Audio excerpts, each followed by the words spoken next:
Quem acredita em mim fará as obras que eu faço e fará ainda maiores, pois eu vou para o Pai.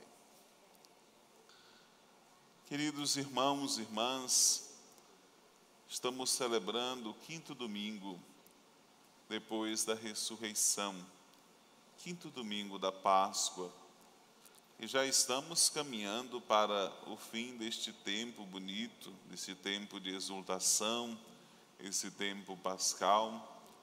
E durante esta última semana, nós estivemos na liturgia da palavra reunidos e inspirados por estes trechos do Evangelho de São João, capítulo 13 e o capítulo 14, que repetidas vezes essa semana inspirou a liturgia e nos trouxe justamente esta palavra, e hoje ecoa de forma mais completa na celebração deste domingo.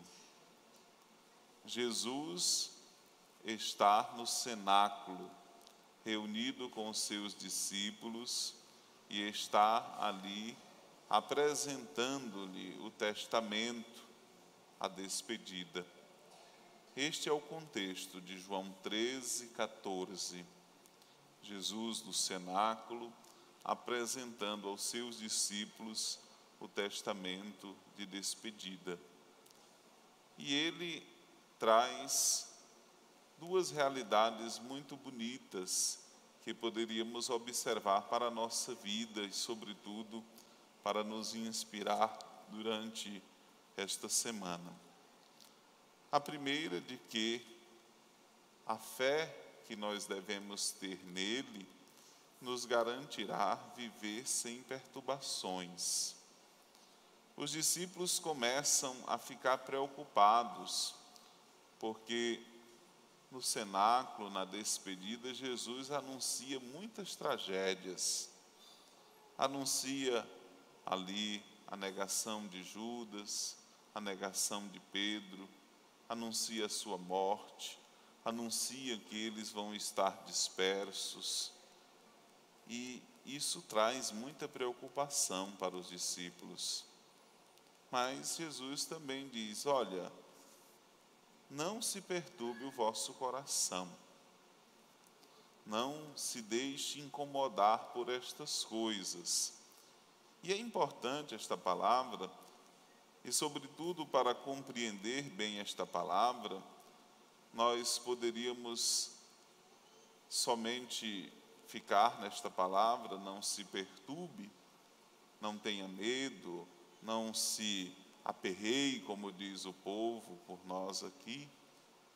E nós poderíamos confundir com um estado de espírito de não perturbação ou de comodismo, ou que os gregos chamam de ataraxia, ou seja, não se movimentar, ficar aí, só esperando, ou talvez como aquela música do Raul Seixas, ficar com a boca escancarada, cheia de dentes, esperando a morte chegar. Não é isso que o Senhor está falando, não, né?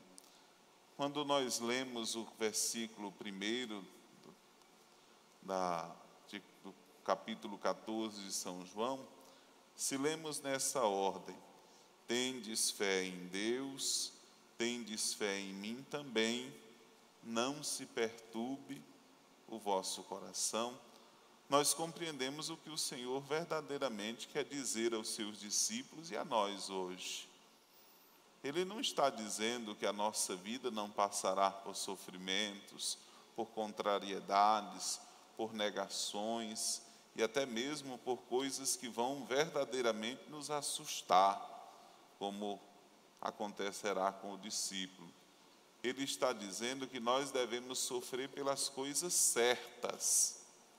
Sofrer pelas coisas certas, porque quem está nele não se perturba por estas coisas, não se deixe incomodar por isso, porque ele é o nosso intercessor. Ele vai num caminho à nossa frente para o Pai. Ele vai permitir que a nossa vida se realize nas verdadeiras obras de salvação que Ele mesmo realiza e que nós, no final deste capítulo, no versículo 12 que nós lemos, que nós também faremos as obras dele. Ou seja, a nossa vida se encontrará, encontrando com a fé, se encontrará com a realização plena. Ou seja, neste momento de tribulação, neste momento de dificuldade, neste atual momento da tua vida, tendes fé e não se perturbe o vosso coração. Assim, esta palavra ela ainda ecoa com muita força, porque nós também ainda estamos vivendo esse tempo de despedida do Senhor.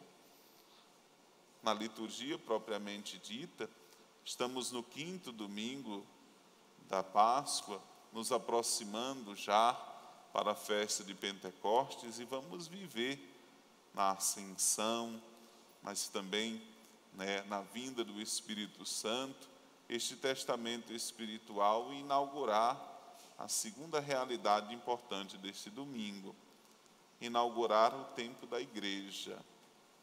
A primeira leitura de hoje mostra assim de forma muito bonita como o Senhor vai, pelo seu Espírito, dando dinamicidade à igreja. A igreja não é algo estático, algo parado, algo morno. Não.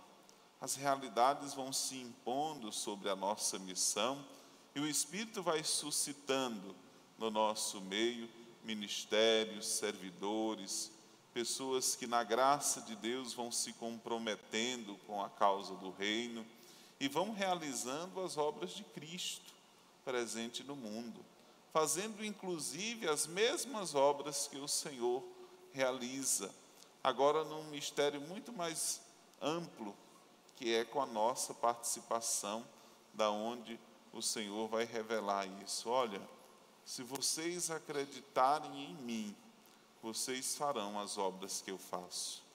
E digo mais, farão obras maiores, porque eu vou para o Pai, e tudo o que tu pedires a Deus, eu o farei realizar. Ou seja, Jesus se coloca como o eterno intercessor da igreja, naquilo que ela precisa realizar nesta obra de salvação do mundo, através todos aqueles que exercem os ministérios, a vida de fé. E constitui para nós o que São Pedro, na primeira carta, na 1 Pedro, que nós ouvimos na leitura, nos recorda de uma vocação sublime, que cada batizado tem. São Pedro diz em sua carta: aproximai-vos do Senhor, pedra viva, rejeitada pelos homens, mas escolhida e honrosa aos olhos de Deus. Vós sois a raça escolhida, o sacerdócio do reino, a nação santa, o povo que ele conquistou para proclamar as suas obras admiráveis, daquele que lhe chamou para as trevas, para que possamos viver numa luz admirável. Hoje é dia de rezarmos a vocação e a missão da própria igreja. A graça que Deus nos confia de sermos esta nação santa de proclamadores da maravilha de Deus. E assim se realiza plenamente nesta compreensão a dupla função da comunidade dos fiéis. Primeiro, realizar as obras de Cristo. Nós somos chamados a realizar no mundo as obras que o Senhor realiza. E a segunda, viver esta proclamação da glória de Deus. É por isso que nós temos um papel muito importante quando reunidos na liturgia, sobretudo a cada domingo, anunciar ao mundo as maravilhas e a glória do Senhor que se manifesta daqui, deste edifício, não só desta igreja, templo, mas do templo espiritual que se constitui. Eu acho tão bonito essa visão, vocês praticamente não a têm, porque eu estou daqui para lá, o quanto cada um vai se tornando na Assembleia uma parte, um tijolinho da construção de Deus. E à medida que vai chegando, vai se encaixando e vai formando uma construção em torno do altar para se tornar verdadeiramente ali os proclamadores da glória do Senhor. É interessante também quando falta alguém, a gente sente porque o lugar permanece vazio, embora as nossas igrejas tenham pessoas de fluxo que mudam e migram de comunidade em comunidade, mas no grande habitual momento da igreja, da vida, aqueles que formam verdadeiramente uma comunidade têm o seu lugar, têm o seu papel, têm aquela importância salutar dentro do ministério da igreja, que embora nós sejamos substituíveis, mas a falta do nosso serviço a Deus ocasiona uma quebra neste edifício, uma trinca,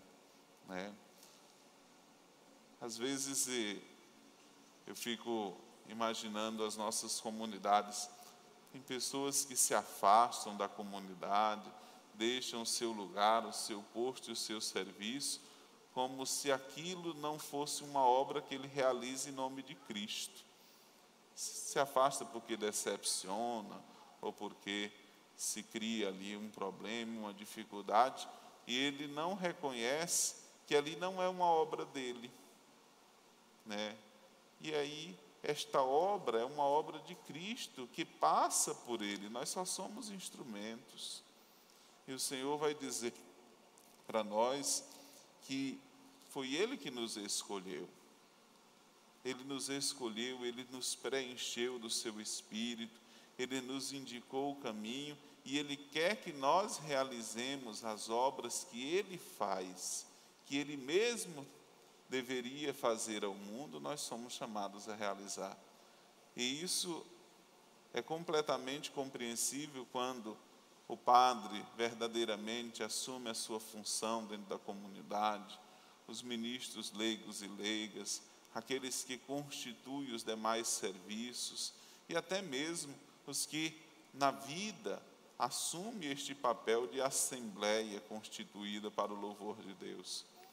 A plena participação na vida da igreja não está também restrita a assumir um cargo, a estar numa condição de decisão ou assumir uma função administrativa na comunidade, não.